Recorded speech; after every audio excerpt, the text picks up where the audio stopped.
আর বলেন না, সেদিন গঙ্গা স্নান করতে গিয়েছিলাম। তো বাড়ি হতে বেরোই দেখি কয়েক গ্রাম দেরি হয়ে গেল। তাড়াতাড়ি পা চালিয়ে স্টেশনের দিকে গেলাম। ট্রেনও দেখলাম 10 পাউন্ডের মতো লেট। কি করব, দাঁড়িয়ে রইলাম।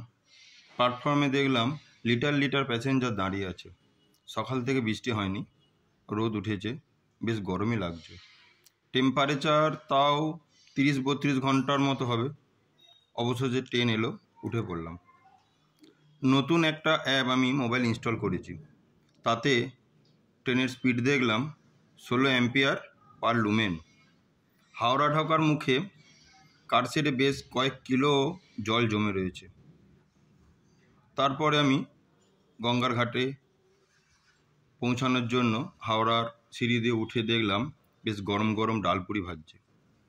জিজ্ঞেস করলাম, বলল যে এক একটা 10-12 ফারেনহাইটের মতো।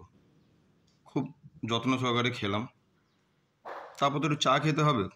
দেখলাম চাও বেশ গরম ফুটছে। ঠান্ডা লেগে গেছে, কাল রাতে জ্বরও এসেছিল। টেম্পারেচার দেখলাম, থার্মোমিটারে দেখেছি অবশ্য, টেম্পারেচার থার্মোমিটারে দেখলাম কয়েকশো ভোল্ট।